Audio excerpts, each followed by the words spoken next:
Messieurs, dames, dans cette vidéo du jour, on va parler d'une licence qui continue de charmer énormément de monde et à travers les générations, à savoir Saint Seiya.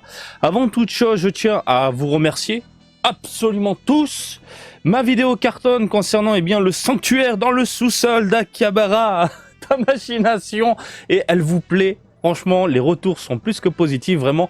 Merci pour tous vos messages et je suis très content que ça vous plaise, tout simplement. Voilà.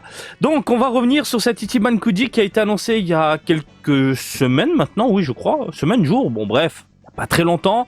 Pour le Japon, Ichiban Kuji qui est sorti déjà en Asie, mais pas dans l'archipel. Et Bandai s'est enfin décidé, en fait, de proposer 3 figurines. Hop, qu'on va passer, voilà, gros plan, on va passer au gros plan ma gueule.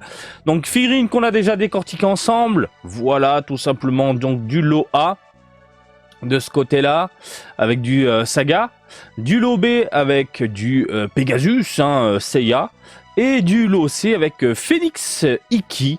Et de prime abord, et malheureusement, je trouvais pas ça très excitant, je trouvais pas ça très alléchant, on va dire ça comme ça. Et surtout en lot de merde, il n'y a pas les mini-figurines comme on a pu le voir dans d'autres pays asiatiques. Là, on se retrouve avec des visual boards, des towels, des ci, des là, des trucs pas forcément clinquants. Voilà, qui amusent un petit peu la mirette et le collectionneur et collectionneuse. Donc, lot A. Pourquoi on revient sur cette Ichiban Kuji là? Parce qu'elle a été annoncée en Ichiban Show. Ce qui veut dire que ces figurines-là seront disponibles par chez vous, normalement, aussi en Europe, si je dis pas de bêtises, à l'unité. Quoi qu'il en soit, vous pouvez passer par l'import, peu importe les revendeurs, pour essayer de trouver la figurine à moindre coût si ces joujoux-là vous plaisent tout simplement. Donc le lot A, donc on a le Saga. Image qu'on a déjà vue, qui était ici, présente. Et bim, on a d'autres aperçus. Cette image-là, voilà, c'est cette image-là qui me fait dire que la figurine n'est pas folle. Ce que je n'aime pas, le visage, les proportions, et c'est bête à dire, ça a beau être une pose iconique, quand tu la regardes légèrement de côté, ça manque d'intensité, ça manque de folie, ça manque une expression faciale qui te fait vibrer et surtout monter les poils. Là, j'ai l'impression de voir un personnage, mais totalement fatigué. Et il y a rien, il y a absolument rien qui se dégage de cette figurine-là. Alors, vous l'avez vu également dans mon reportage vlog Saint Seiya. Chez ta machination, à un moment je dis moi les figurines articulées j'ai beaucoup de mal, j'étais collectionneur de mid-cloth à une période, puis après j'ai tout revendu parce qu'au final les figurines articulées ça me correspond pas. Je préfère les figurines fixes, posées, statiques, si vous préférez, et j'attends énormément du côté de Saint Seiya, et j'attends ce genre de produit. Malheureusement c'est le genre de produit qui ne m'intéresse pas, dans le sens où, quand la réalisation est mal fichue, mal foutue, ça me donne pas envie de succomber. Ça me donne clairement pas envie de succomber. Il y a rien qui va, il y a rien qui me plaît. L'épaulette, j'ai l'impression qu'elle est mal foutue. La tronche, c'est vraiment pas mon dada. En termes de le côté fidèle, je ressens absolument rien. Les cheveux, alors, qu'est-ce qu'on fout sur les cheveux? On fout du laqué, on fout du mat, on fout de tout. Alors on peut avoir du laqué ici sur les mèches, on peut avoir du mat également sur les mèches. Qu'est-ce qui se passe? C'est pas top. C'est clairement pas top. Bref, proportion, rendu, tronche de l'espace et surtout la pose qui fait un peu pitié. Et encore une fois, c'est de mon point de vue. Je sais que beaucoup de fans de la licence vont succomber pour ce type de produit. Mais moi, j'ai beaucoup de mal. Lot B, il s'agit de Seiya. Bien évidemment, Seiya. Donc, une image qu'on avait déjà vue, et cette fois-ci, on a différents aperçus. Et pareil, il a un cou de girafe, mon gars. Mais c'est quoi ce cou? Plus grand encore le cou, Bandai. Un peu plus grand. C'est possible. Alors, pareil, les problèmes de proportion, j'arrive à les distinguer. Par exemple, le bras, je le trouve trop maigre. De l'autre côté, trop musclé. Après, oh, il y a de la vénasse? Non. Ils ont mis de la vénasse. Ils ont mis une vénasse sur le biceps. Une seule. Les cheveux, on en parle des cheveux arrondis dégueulasses. On dirait des crottes de chien. On dirait des putains de crottes de chien. Je suis désolé, c'est pas beau. Et ils ont laqué les cheveux comme ça. Donc c'est du plastique dégueulasse brillant au final. L'armure, elle est chromée, ça par contre, sympa. Sympa. Petit côté chromé sur l'armure et tout. Mais la tronche, le visage, j'aime pas du tout. La tête, elle est énorme. Il a un coup de girafe. Il y a un problème de proportion au niveau des bras. Ça s'accumule. Après, à voir en vrai, produit définitif, etc. Quand ce sera dans les rayons japonais, en vitrine. Mais comme ça, je suis pas chaud. Bandai, c'est bien Bandai. Enfin, vous écoutez l'autre partie de la communauté qui n'a pas forcément envie de succomber pour des produits chers et articulés. C'est bien, vous nous écoutez, mais maintenant, faut peaufiner encore un peu. Faut peaufiner, quoique.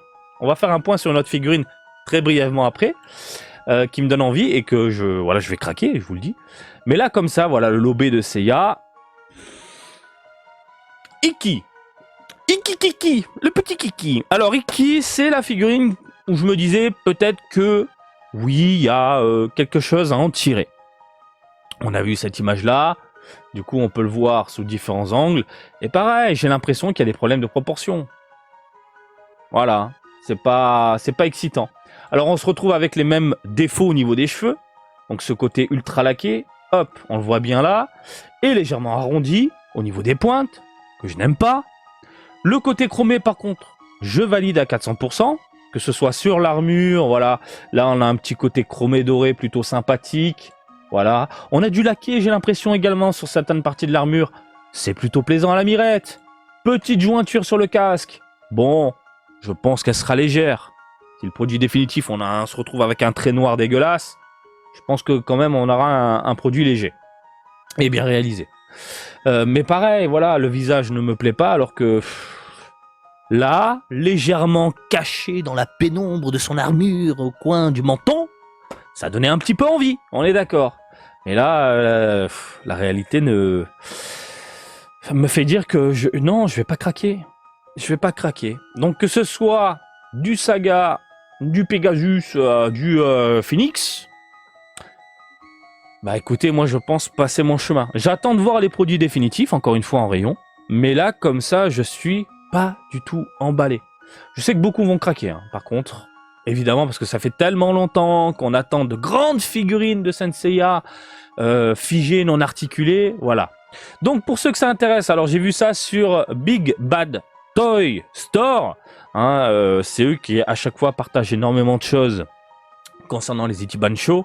Il y a d'autres sites qui ont référencé également ces figurines-là. Et il propose, du coup, que ce soit du coup Saga, Seiya ou Iki, on est sur du 52$. J'imagine qu'en Europe, on sera dans ces eaux-là. Donc au final, c'est pas très très cher. Ça va, c'est pas très très cher. Au niveau de la taille, ils indiquent ou pas? Ils indiquent ou pas? Ils indiquent. 18 cm quand même? Ah ouais. Ça va, hein. Allez, on rajoute 1 ou 2 cm, vous le savez. Avec Bandai, il faut toujours rajouter quelques centimètres. Donc on est grosso merdo dans les 20 cm. Voilà. Donc 18 et l'Aiki, on est 18. Ouais, pareil. Allez, dans les 20 cm. Bon, ça va, c'est quand même imposant. Voilà.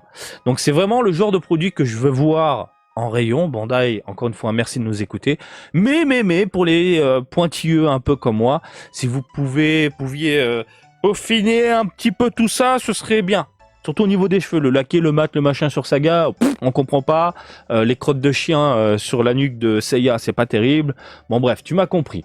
Alors moi, ce que j'attends énormément, c'est bien évidemment la figure Art Zero qui avait été montrée il y a un petit moment en Europe lors d'un événement Tamashination.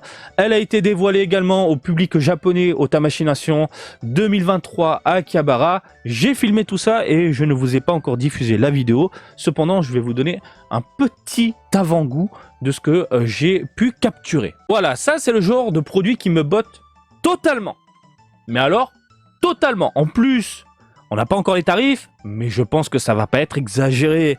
Ça va pas être en mode, allez, vas-y, claque 300 balles. Non, ça sera un truc plutôt accessible. Voilà. Donc là, on est sur de la figurine plutôt bien détaillée, bien foutue. Il y a des défauts, mais il y a beaucoup de qualités. Et du coup, ces qualités-là voilent un petit peu les défauts. Et il y a une osmose autour de la figurine, une énergie de dingue qui se dégage de ce Seiya-là. elle finit à la maison. Je vous en parle dans ma vidéo qui arrive prochainement, alors soyez patients. Soyez patients, je vous donne mon aperçu très prochainement. Voilà messieurs dames, on a fait le tour des Ichiban Kuji et du coup Ichiban Show qui arrive d'ici quelques mois puisque c'est prévu pour 2024 et comme d'habitude j'espère que ça vous a plu, n'hésitez pas à vous exprimer dans les commentaires. Comme d'habitude je vous invite à me suivre sur Twitter, Facebook, Twitch et TikTok, Marty Japan, et je vous dis à très bientôt. Allez salut, bisous, ciao ciao.